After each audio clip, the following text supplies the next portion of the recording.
Welcome to Mogobe Nuggets of Wisdom podcast. My name is Mompoloki Mogobe. Our objective is to enthuse, inspire, energize, and empower entrepreneurs and entrepreneurs of all stripes here in BW and beyond. We do so by inviting these entrepreneurs and entrepreneurs into our makeshift studio.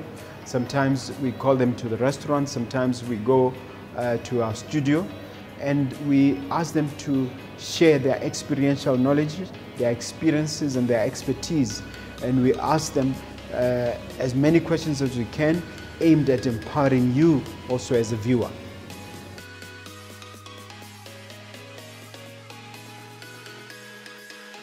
Hello dear viewer, dear listener, my name is Mompoloki Mogobe. I welcome you to another wonderful episode of Mogobe Nuggets of Wisdom podcast. If you haven't done so already, I'm almost begging you to please press the subscribe button. And as usual, we bring life-changing, informative broadcasts, things that impact your life in a very, very positive manner. I'm going to talk to you about all things MummyCare, everything to do with babysitters and MummyCare. And I have just a guest for you in Oreneile Cebani, who is my guest today. And let me welcome you to the studio. Thank you. It's your first time on the Nuggets? Yes. Yes, you're very much welcome. Be kind enough to just share your story in terms of your background, who you are, and what you do. My name is Oreneile Cebani, 20-year-old mother to an 8-year-old boy named Mason Taishon Lesoholame. I'm an economics and accounts graduate. I graduated in 2018. That's when I started MummyCare Babysitters. I started business at 14 years old. I joined Junior Achievement Botswana. That's where I started. What is Junior Achievement Botswana?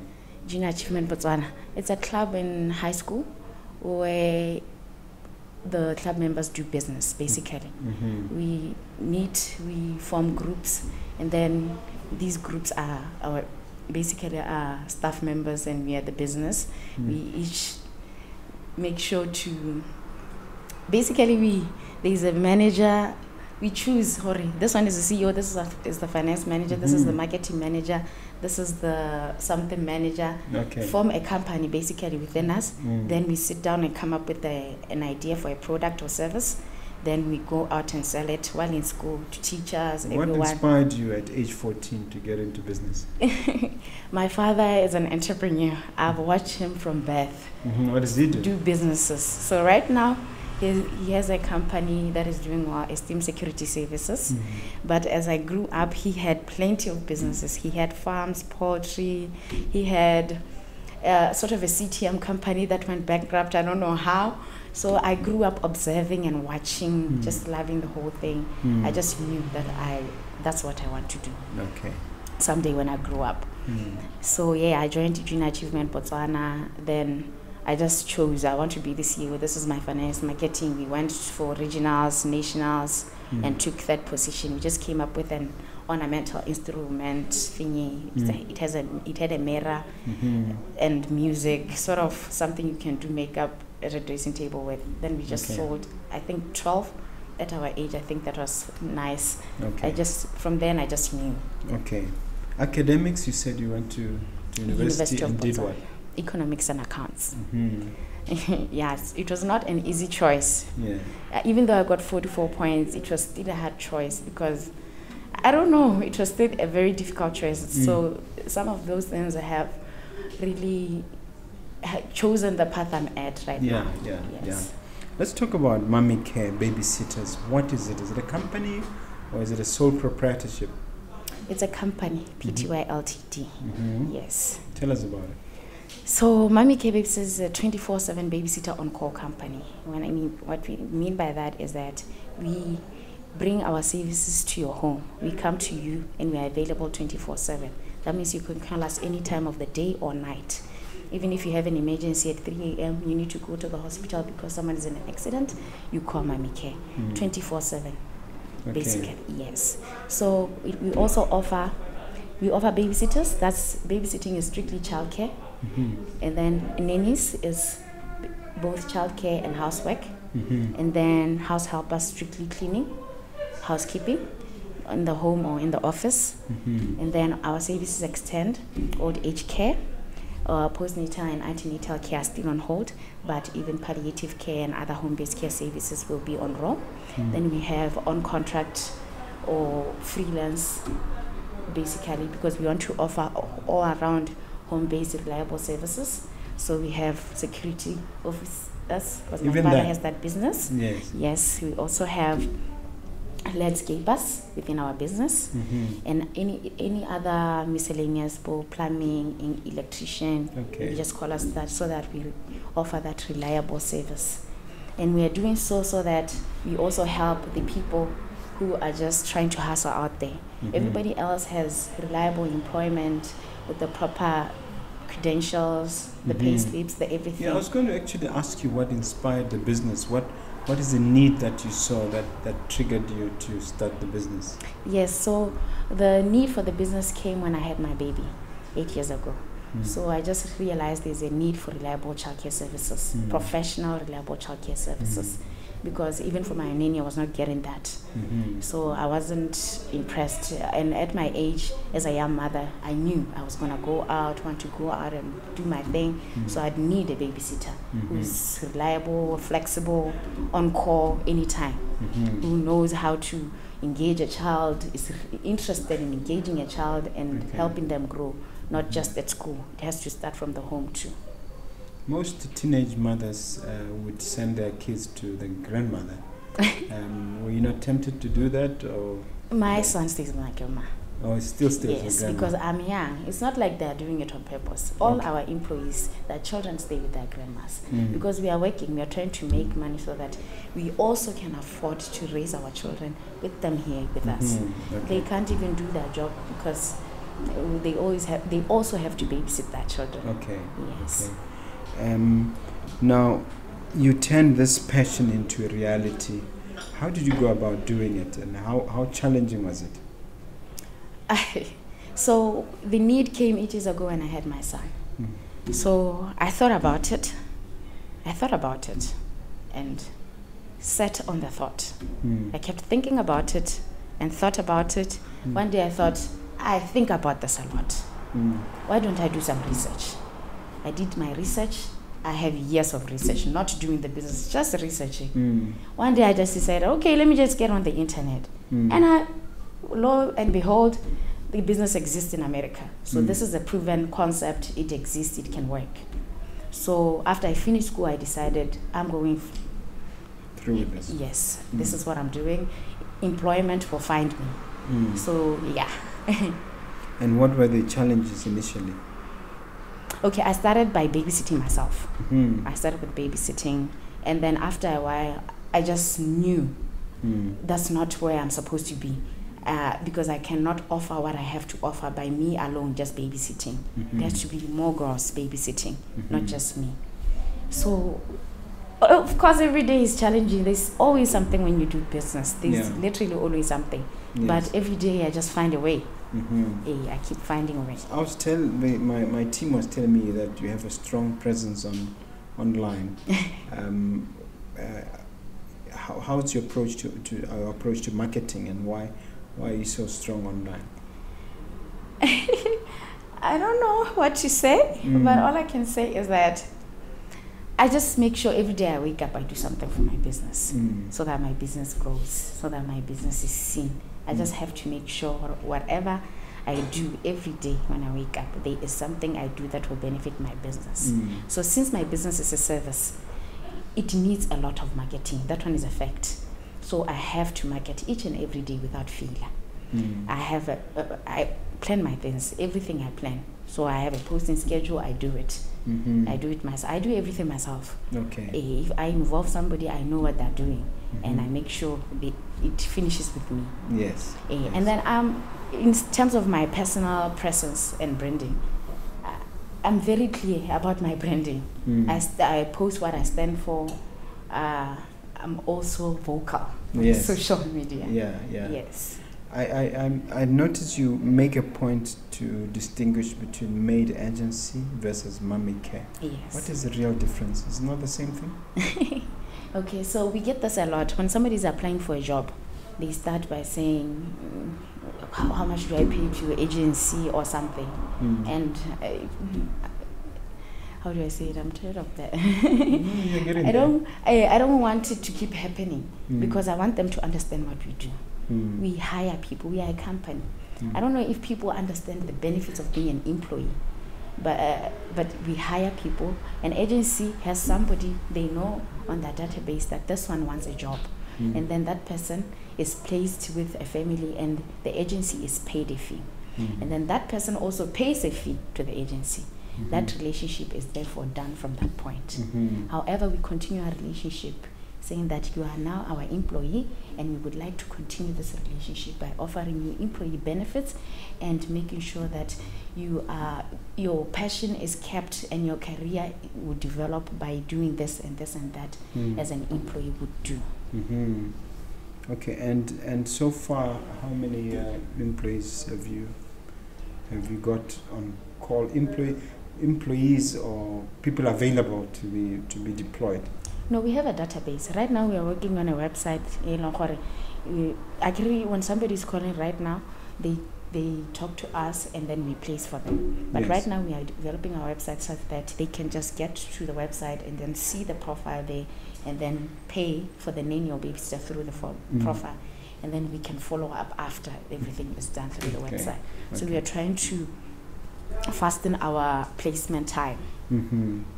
And what sort of training is entailed? I assume that you don't take people from the street. They undergo specialized training to be ready for the task at hand. We take everyone from the street, qualified or unqualified. It's babysitting. But without training? Yes, we start training when we place you. On the job? Yes, on the job. We can't just train everybody. Just train. We can't do that. We can't invest in you, waste our resources, then we can't hire you. Because our clients are looking for specific people. Somebody in Solofelo would need somebody in Solofelo if they're looking for a stay out. So we'd need to find that person when they want them. And then we'd already have a database that we are working on so that they at least find somebody so that we are able to place faster. But in terms of us just investing in somebody, waiting, we can't do that. We have to wait, and then once we place, that's when we can start training a person. But we have to start that after we've seen the person, what they're capable of, and everything else. So is there any screening or vetting process before you take someone on? To be in the database, we've screened you. We have to screen you. You first apply for a job like anyone, then we go through our due diligence in order to make sure this person is competent enough to be placed in somebody's house. Okay. Now, I want to ask you about demand nationally. I assume that Gaborone, the demand is reasonable. Have you explored demand for this service across the country, Maum, Francistown, Kanye? So because we place to the home, we come to your home, we place across Botswana. We have an office in Francistown. So my family is super supportive. If they have a house or a home or an office, I'm there. So my family has an office in Francistown. I'm also in there. MummyCare is also available there. In Gaborone, also available. In Maum, my father has an office there, but we don't have to meet people there. But we do place across. In Palape, we get inquiries. Across. Obviously, with Gaborone, more demand. Okay. You're a young lady who's been running your business now, what, 8 years? Yes, 4 to 5 years. Yes. And it's a growing business. Some people don't start because they're hesitant about when to start. When is it the right moment to start? And how did you know it was the right moment? Okay, so basically, I always see people asking or saying, I don't have money, I'm still waiting for this, or I thought about this, now this. They need to stop that. They need to just sit down, yes, and just listen to their thoughts, listen to what God is saying to them if they believe in God. They must just just meet themselves and understand their purpose. if they keep thinking about something and thinking about something over and over and over again, the next step is to research. You cannot do anything without researching. You have to research. That way you get more confidence. After you have that confidence, you can start. You don't need to wait for 10,000, 20,000, what. Just start. If you're trying to run a taxi business and you feel like, oh, I don't have a car, whatnot. If you are really serious, your passion and will drive you. You are going to find a car that will get you to just make enough such that you will buy another, you'll buy a taxi. And then that's when you can go full throttle. And you, when did you know this was the right time to pull the trigger? Okay, so like I mentioned, I started business at 14 years old. Then at Form 4 and Form 5, my mom decided, no, let's not do JAB, you might fail. So I JAB? Junior Achievement Botswana. Yeah. I started at Form 1. Okay. So, and I was also doing debate, by the way. Yeah. It has really helped me a lot. Member of the debating society. Yes, and we won all the time. Okay, when you were debating. Yes. Wonderful. We went to a lot of competitions. We had a great coach. It was me, Chawa, and I forgot the other lady, but they're all great ladies now. All great. And we always won. Okay, so the question, I'm sorry. Yeah. So what told you that this is the right time to pull the trigger in terms of starting? Okay, yes. So as I was saying, if you keep thinking about something, you research. After research, you have to start. That's it. So I just knew because I'm sorry. So from 14, and I'm receiving a call. That's why I'm so sorry. That's why this phone should be far from you. Yes. Yeah. So I started business at 14. After that, when I finished high school, I knew I was going to university. Yes. I had to decide, okay, what course am I doing? And I know I want to do business. So which path do I take? I didn't know what to do, honestly, when I finished Form 5. I don't know how I ended up at economics and accounts, but I really had a hard time deciding. My father wanted me to do nursing at IHS. And then it took a long time, but then me and my friends wanted to go to UB. I went to UB instead of BAC.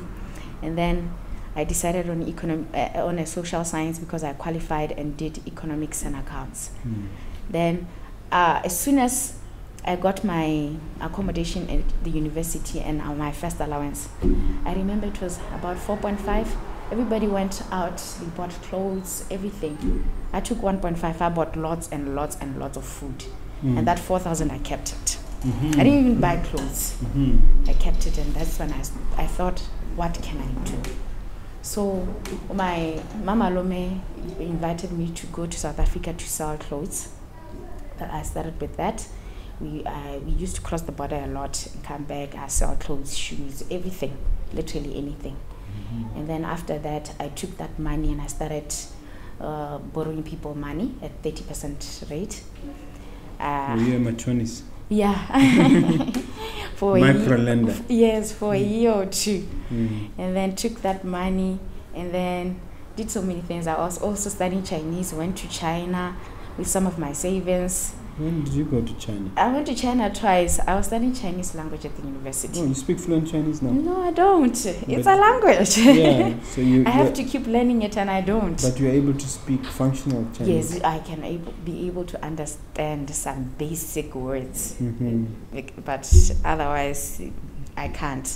It's a really tough language. And then I went to China in 2012, and then I also went again in 2017. After I finished school, I had already decided I'm going to do my master's in China. But my heart was conflicted. I had already paid for everything, but I wished I could just get a refund and start the business. But I went anyway. I regret that. You spent how much time the second? How long were you in China the second time? For the second time, it was just for 2 weeks. And the first time? The first time it was for 2 months. Oh. Yes. Why so brief? It's a student exchange sort of thing for the Chinese language. Oh, okay. So I was going to get everything sorted when I'm done that side. So I was really conflicted. I finally decided, no, even though I use all my money to China, I'm just gonna come back and do my business.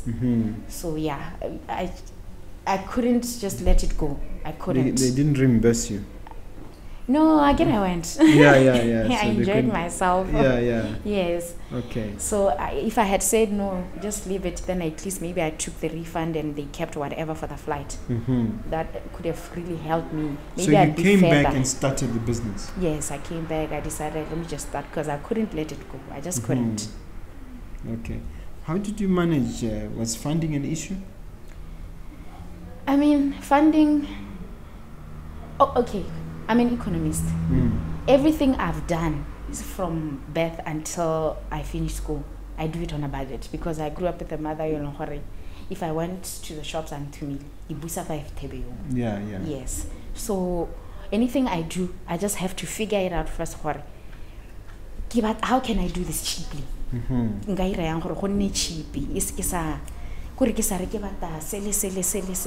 Business is successful. I just write down what is the first thing I need to do and get, and where can I get it. It doesn't have to be in monetary terms. If I can find someone who can help me, that's what I'll do. Well, let's talk about support, because it's one of the things we want to touch on in terms of, as an entrepreneur, where you got the support and how do you manage to marshal that support. Okay, so 2 important supports for entrepreneurs, financial and emotional. So my family financially, they really support me. They don't hold back. Yeah. They don't. I am the one who actually holds back in asking, because I'm fighting to be more independent. Yes. But they really help me. They do. If I need Wi-Fi, they're there to just help me pay for it. They help me a lot. And then emotionally, that's the one that I feel like maybe family and friends would lack there, and a lot of entrepreneurs are suffering in that regard, because our work is strenuous. We don't have an 8 to 5. We are always working, and it seems like we are always working for nothing, but we are always working for something, and it's like they don't get it. They feel like this person is always hustling, but that's where you need the emotional support. Yes, the emotional support would come in the sense that they can just say, business, what is the goal this month? And ask again the next month and the next month, and keep bothering. Where are we going with this business? What's happening? That is a killing statement. Or at least say, why is it a killing statement for parents to ask, when are you getting your job? There's a nicer way to say it. Yeah, but what should they be focused on instead of saying, when are you getting a job? They should be focused on, are we open to all options of making money, or are we just here and we would like you to be here?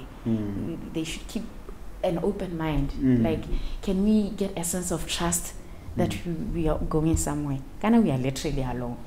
We are literally alone.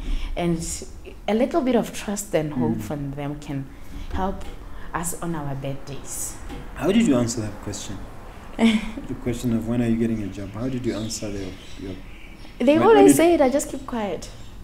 They don't believe. Just ignore them. They don't believe I'm actually looking for a job. They just don't believe it. But I actually do look for jobs. I always apply. I can apply like BDF Malop, because I'm open to it. I'm working on both things. If my business is able to survive without me there, I see no reason why I shouldn't look for a business if my family wants me for a job, if my family wants me to do that. Who's going to be managing the day-to-day? Who's going to be monitoring and managing? I'll hire someone. That's what they want. Well, I give you my opinion. That's a losing proposition. Yeah. My opinion is that if it's a nascent business, a startup, the first 5 years, it needs you as a CEO. Yes. It needs you as the entrepreneur. So and you cannot actually buy passion, unless I'm mistaken. Yes. So what do you say to that? I completely agree. I mean, it's obvious for us. We know that. But our family and friends don't necessarily agree. They feel like maybe somebody could look for a job, then do the business But later. you know your purpose, you know your passion. Yes. So why are you influenced by what they're saying?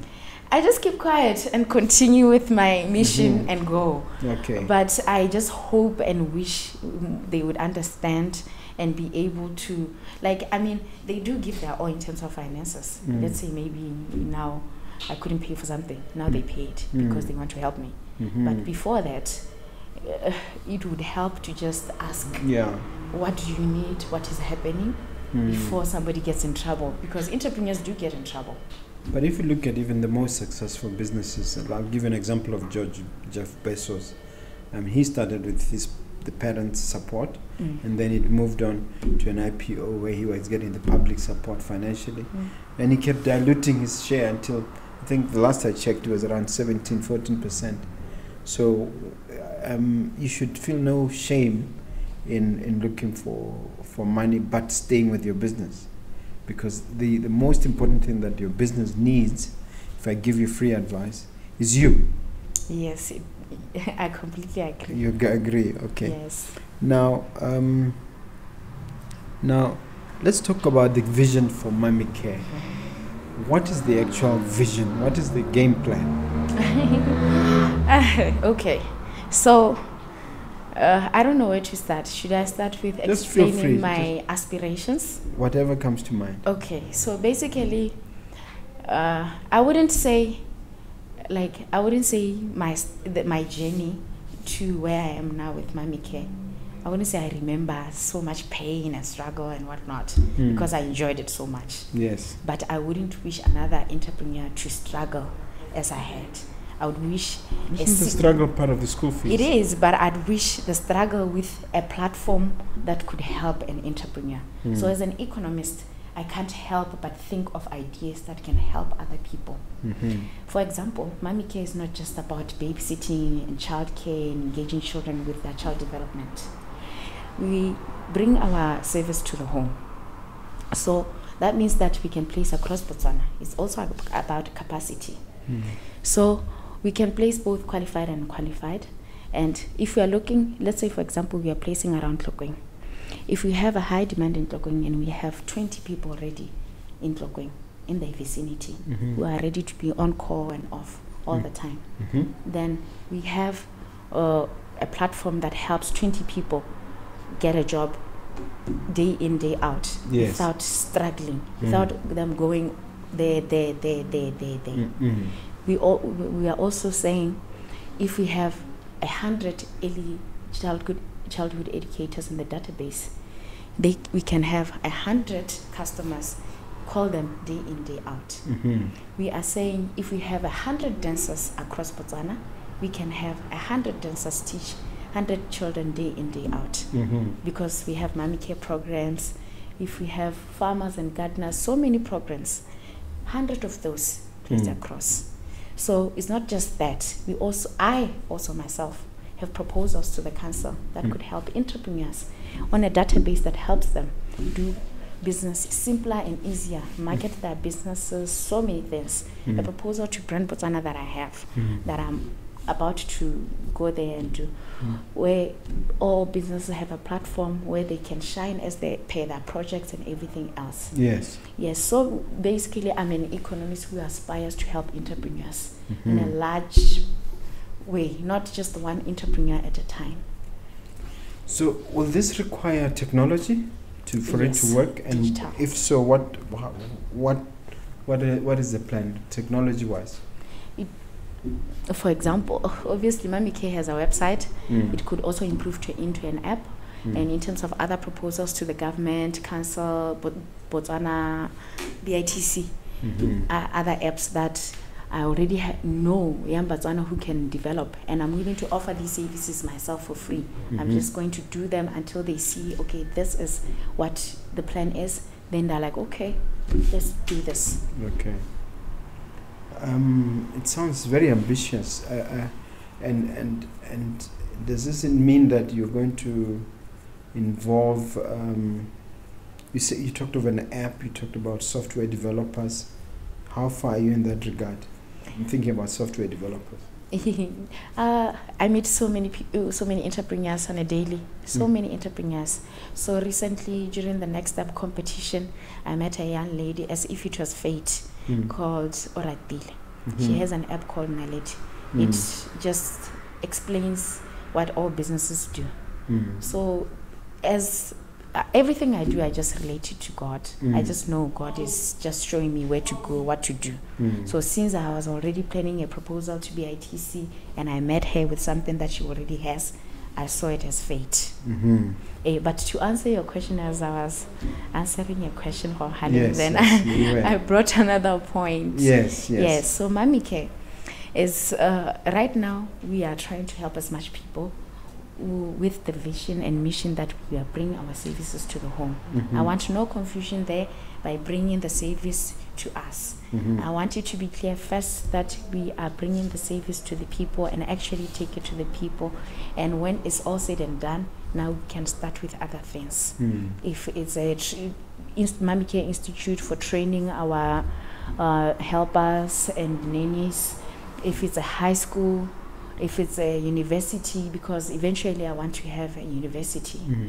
If so many things, like MummyCare helpers, I want to keep it to the side and make it bigger. We want to expand into so many things. I don't know if I'm telling my secrets. A toy shop. I'm not limiting myself, honestly. Yes, a toy shop. But is it not also all sorts. a good idea to focus, to avoid over dilution of focus to the point where maybe you are not gaining traction? All the things I would like to do, those would be in the future. Like, for example, maybe in 10 years you'd hear MummyCare is it's a facilitator and surrogacy, another lady carrying your baby for you. But that is in the far future. I'm saying it's happening in America and South Africa. Yes, so I will not limit myself. But for now, I'm focused on making sure we are clear on what we are trying to provide to the home. You mentioned, you're an economist. Yes. So, what's the role of economics in entrepreneurship? Okay. How can I explain? You've left me speechless now. Sorry about that. Okay, so basically now I feel like economics, studying. Okay, so when I chose my degree, I was unsure. I didn't know if I was doing the right thing. When I got pregnant at first year, I got my first FD. So I failed in discontinued and went home. Then I came back with my baby, continued the same course. I believe... So this time self-sponsored? Yes. Okay. I believe at that point... I went through that with one of my sons. Yes. I got an FD and I had to pay for the rest. Yeah, my dad paid for me. Yeah, the things you put us through, you guys. I believe that was the point I should have started business. I believe that's the point where I should have just focused on the essay thingy, because that was the time where it was booming. Meaning you need not have gone back to school? Yes, I should have put a pause on that, honestly, and then finished later. You don't think it benefited you? No, it did. I mean, we are living is a journey. Yeah. I'm here, I know what I've learned. Yes. But I believe that point would have been the point where I would have said, let me do this, I'll come back maybe. Yes, just to, because I was a mother also, and everything was on my parents. That was so unfair. But I knew my capability and I just couldn't say, but Hale, are risky. Let me do this 1 year, but I couldn't. So what difference would it have made? I believe I would have made so much money. I remember at the time, so many people were starting a lot of things, because Botswana is, I level of market, I observe, a lot of people made a lot of money. It was the first time a lot. Mama Lume was one of the first people to do that. So I believe we would have made money if we just found a way. But I was doing it as a side hustle. I had only, but I was making enough to just, as a student anyway. Then after that first FD, I continued school. And I got my second FD. You failed and discontinue again? Yes. And this time, what was the cost? Because the first time, I think I have an idea. But the second time, what was the problem? Okay, so I don't know. I can we do 6 courses at UB. So you're supposed to pass at least half of these. So I passed the 3 and I failed 3. Now I wanted to. How did I do it, Gante? I know that I failed 1 year. So I became and that lecture gave me 49%. That 1% shame. So it was. I just thought God is trying to teach me something here, because I literally got 49% on that supplement. That was another moment where I should have said, "Did I business or because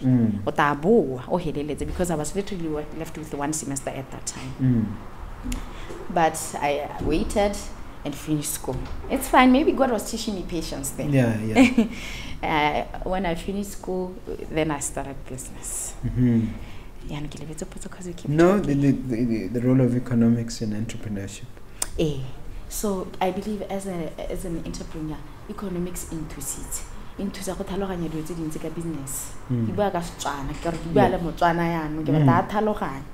Kore economics it's e go ruta gore market o bereka jang, demand and supply. And if you are a practicing accountant or economics or whatever, you have to continue. Basically, if anyone who has a career have to supplement themselves with information and everything.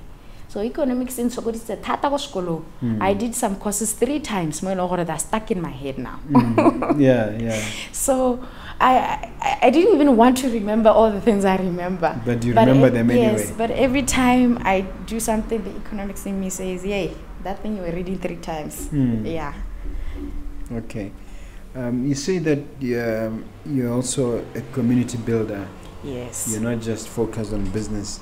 In what regard are you a community builder? Are you building the community?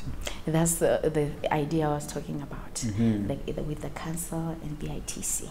So even MummyCare, basically MummyCare is a facility management company outside childcare services. I'm sure you know that facility management services are lacking in Botswana. To some extent, facility management company. From outside, because they knew we are not capable in Botswana. And what they needed was more than what MummyCare could do, because they needed a company that has the capability to manage a facility, but also be a construction company. But for MummyCare, basically, I'm able to facilitate. I know I can do, but I haven't went out there to do. I know that basically we have MummyCare programs for MummyCare. One of the programs is MummyCare Young League, meaning that if a child has any interest in sports, keep their interest engaged, because that child has more advantage when they're 18 than somebody who did not even do sports and high school. So that one already knows, hey, I'm good at this sport and this sport and this sport and this and this and this and this. So they are more at an advantage. So MummyCare League I offer mahala to schools, because I'm not trying to give it to people who can pay. I want every child to benefit. So if I give it to all the schools at no fee, all the primary schools get that. I know that I can facilitate how can these students be effective in their competitions such that we can perform better outside world class. How can I make sure retire can be properly utilized in our programs? No. I need a whole support system. Because I'm only one person. Primary schools.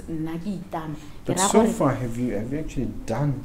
No. Because is it just aspirational at this point, or you've done something? It's aspirational at this point because I have a whole company in my back. I have people who are waiting to be serviced, clients, employees, and I have to do all these things. And I'm only one person. I have to keep saying. But you have a team now. Well, the team is for the staff. It's not for me. Okay. And all these aspirations. Okay. Yes. The proposal you are making to government, is it something you want to share, or is it something that you want to interest our audience in, maybe being part of? What I'm trying to propose to them is that I will make sure, for example, all the sports fields mo Gaborone. Ke ra hore if I have a company such as MummyCare and I'm capable of hiring and getting customers in each area of Gaborone, I should not just be focused on those customers and employees eventually. I should be able to say, Oreneile field you go Tsholofelo and I have maybe 5 customers in Tsholofelo, and that field I can develop that somehow, and then I can see how I can work with the government to help develop this sports field, because as we know, as MummyCare mission, community has to also be involved somehow with each other. Projects community within the community that grow the community. If at a certain point, maybe in the future, for example, I facilitate the okay, ke bona gore community ya Tsholofelo eme mmogo, community ya broadcast eme mmogo, community ya Phakalane eme mmogo. I have 10 entrepreneurs who stay in Phakalane in my database. La ba itse le nna go aneha mo Phakalane mmogo. Let's do this relay society ya Phakalane. Ko Tsholofelo same thing. You see the capacity I'm talking about. Instead of just somebody helping one person, it can be a rollout with help. It's in Nagele one. Yes. And how has been the response of government? Well, I have great belief that they will help me. I mean, so far? Okay, so far it's just government doing their thing. But I have great belief they will. Okay. They will be really involved. So nothing, no positive response yet. But you're not giving up. No. You'll keep going back to them. Now, speaking of MummyCare service, I'm just wonder whether you've thought about where it's going to be 10, 15 years from now. I'm really inviting you to think in terms of the vision thing. How does it move from here? What is the vision that you have for the company? Like I was saying, the company, after everybody understands what it does, when we are bringing the service to the home. Beyond that, now we can bring people to us in a MummyCare Institute. Okay. Yes. So a MummyCare Institute would train employees, not just MummyCare employees, everyone with the standards of MummyCare. Because I took my time. That's why basically, it takes 10 years to build a business. I took my time to build standards, procedures, and processes. They will make sure we are actually doing a professional job in what we are doing. So I don't want that just for me. I want it to be a standard for Botswana, or they really benchmark this babysitting from Botswana, and this is the standard of across Africa. And you intend to open up across the continent? Yes. Okay. Interesting. Now, speaking of systems and procedures, how do you ensure safety for the children? You mentioned that you take people from your database. It's always a problem for parents, and there's something that went viral not so long ago about babysitters abusing children, and there are some extreme cases on the internet. What do you do to ensure safety and to give assurance to your clients who are the parents? So safety is a broad subject. Safety re bua ka safety ya ngwana, re bua ka food safety, re bua ka muntu gape gore is everything proper, and that is part of the training. So basically mo jarete muntu ko ngwana lente, and then you should make sure gore everything sa se bona go child proofed. Let me say that. It's child proofed. Everything is child proofed. The toys and everything. Yes. And then when they're cooking, also they make sure you just have the bayang. I just let me say that how that's safety. Safety in terms of vetting and screening, but in terms of a person decide it's always a risk, because anyone can snap at any time, I'm just saying. But that's a person. But in terms of do the tlhokagalang go itsiwe in terms of food safety, dijo, jarata, gore eng ngwana go cleanwa yang gore motho a ire, that becomes part of the training a babysitter needs. Okay. All right. But you did say to me you don't just train. Yes, on placement. Hela re simolola re go engage, ra simolola go no induction, etc. Okay. And in terms of that same database,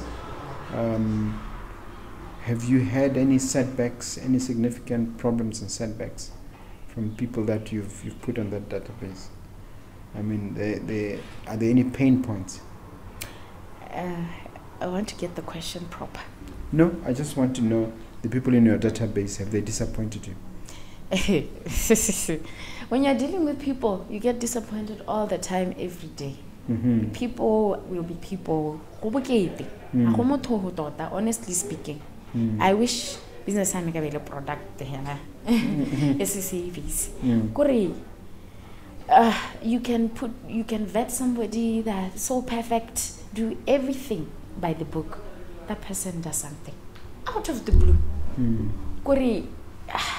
You wouldn't even understand. For example? But for example, there was this young girl. She was, I knew her. Like, I don't just hire people. I have to keep looking before I place them. So after the placement, after a while, for 10 days, they had a fight with the child. That's what first thing here, a fight with a child. How? Why? A fist fight. I just got the news. I didn't know what had went on.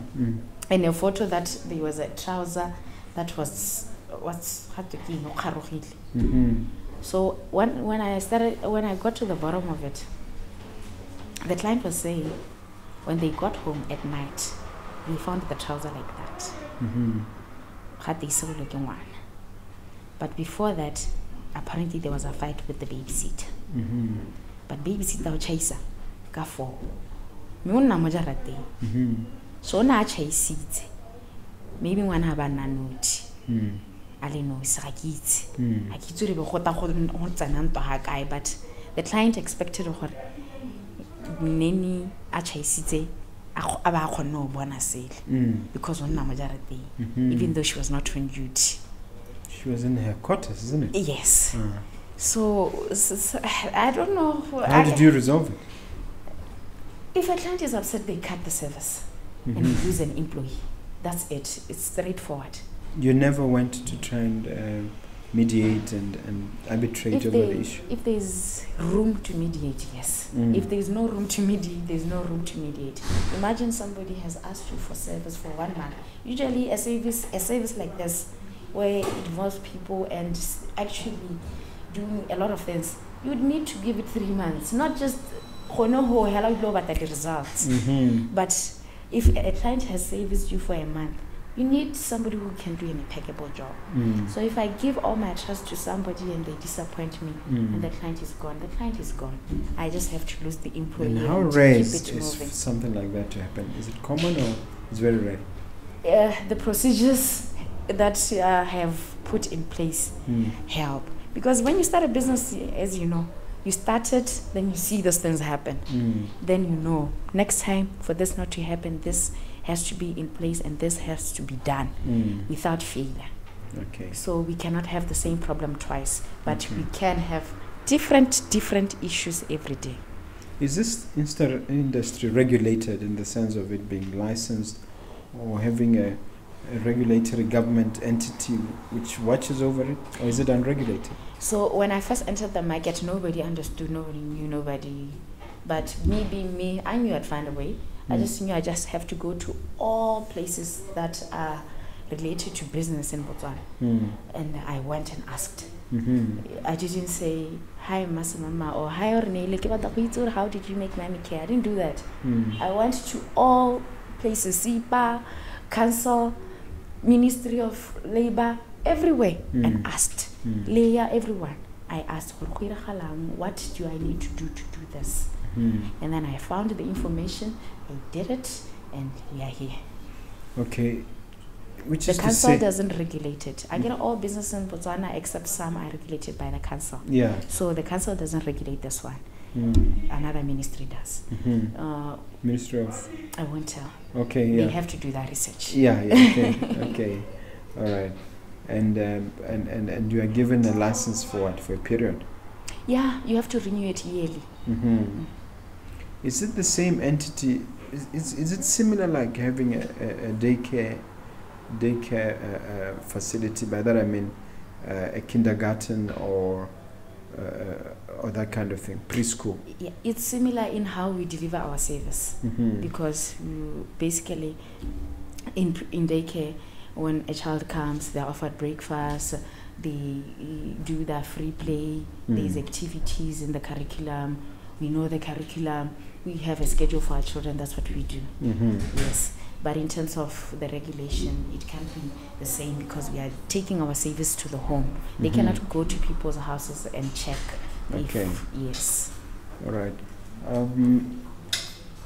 I think this is your chance to ask me a question. We've covered most of the points. We forgot one. Okay, which one? Okay, the one where I want to emphasize that early childhood should start from a young age. Yes. Okay, that's the part about yes, I think we need to cover it if we haven't. What did you want us to Okay, so I just wanted to say I grew up in Mahalape with my father. My mother was in university at that time. So at that age, I was so self-aware. I don't know. I know why, but I won't say. I was so self-aware. I knew so many things. So many things. So that's the time I just took a book and wrote different titles.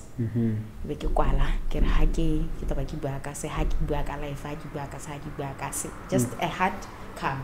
Yes. And left about 7 pages from each title. And then I wrote from each page what that title I wrote. So I knew I wanted to write. But I can't say anyone encouraged me. So as a child, naturally I stopped. But if reads or early childhood education important than on a child, I believe that thing could have been nurtured. I remember when I go 10 years old or 11, and I know for a fact for every writer had a journal. They kept journals, but I like journal. And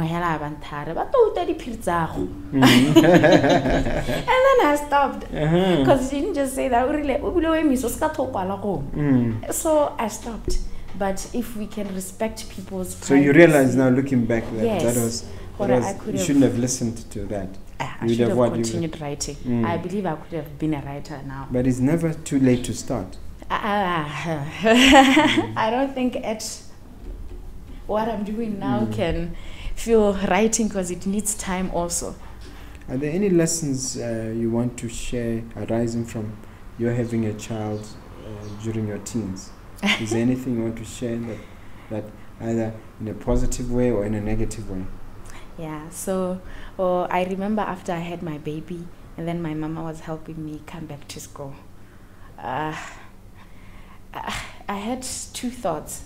Okay, I'm going back to school. I had failed and I have a child and I'm young. And I was 19 when I got pregnant.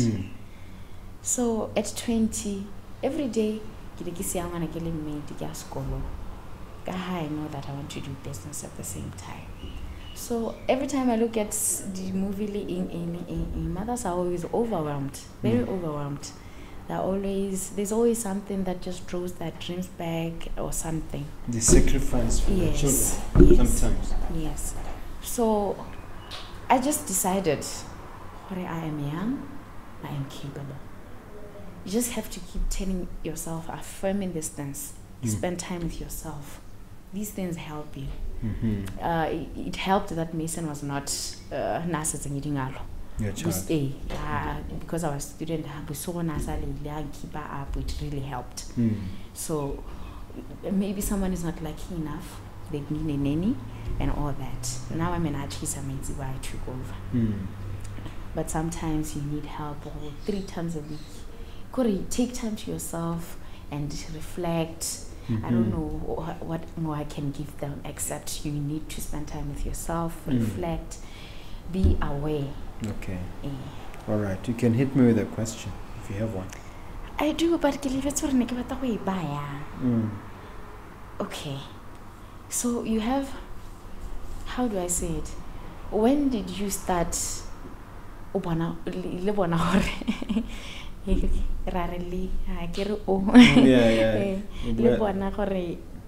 is the moment. Now,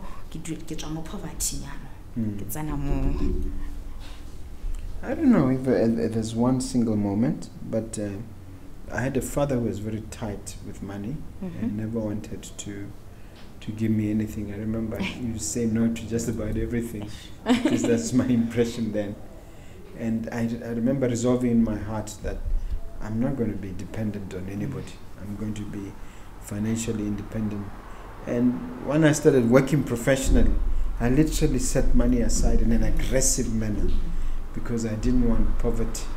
And then when I started getting to personal development now, and I realized that this was a formula, because I read from the Kiyosakis of this world, from the Napoleon Hills of this world, from the Classens of this world, so many other authors, Dr. Spencer Johnson with Who Moved My Cheese, and that kind of mentality changed. Another counter question: which book do you recommend me to read? I won't mention the common ones, which, but two books impacted me. One is obviously The Magic of Perseverance by Mahang. I have the nuggets on recommending books, but I'll add to that list with the book by a guy called, I'm trying to remember the name, but the book's title is The Obstacle is the Way. Okay. The guy's name is Brian Holiday. The Obstacle is the Way. Okay. And then, since you're a businesswoman, I'm going to recommend a book by a Hollywood director, and her name is, I'm trying to remember the name, but the title of the book is The Year of Saying Yes. Yes. Where you've read it? Rhoda Rhimes. I haven't. That's the name. Rhoda Rhimes. The Year of Saying Yes. It really boosted me. I think it was around 2019 when I read it. And I started saying yes to more things. And it made just a difference. This nugget for the titles. Okay. I think now you look at that. You see that camera there? And you leave that viewer with something inspirational, a takeaway message, before you tell them your contacts. Something inspirational. Okay. I'm not going to say much. All I'm going to say is, if you have something that makes you not sleep at night, that you keep pondering on, that restaurant you want to open or something, just go out there and research, do the necessary due diligence. You cannot do anything without knowing. Knowledge is power. So once you've done your research, just start. Don't think about it. Just understand what you need and just do it. Okay. And can you now give them your contacts? Where can they reach you if they want to carry on and they want to do business with MummyCare or any of your aspirational ventures? Okay. So MummyCare line is 76084386. Kindly WhatsApp us faster. 76084386. My personal line is 72432091. MummyCare Babysitters is available on all social media platforms, on Pinterest, blog, WordPress, Facebook, MummyCare Babysitters, Instagram, MummyCare Babysitters, Twitter, MummyCare Babysitters 1, LinkedIn, MummyCare Babysitters. Our email, mummycarebabysitters@yahoo.com or ocebani@yahoo.com. Okay. Don't you want to encourage them to subscribe to Mogobe Nuggets? Obviously, you have to subscribe to the channel. Okay, good. Thank you very much. You've been a wonderful guest. Thank you for sharing. Thank you so much. Yes.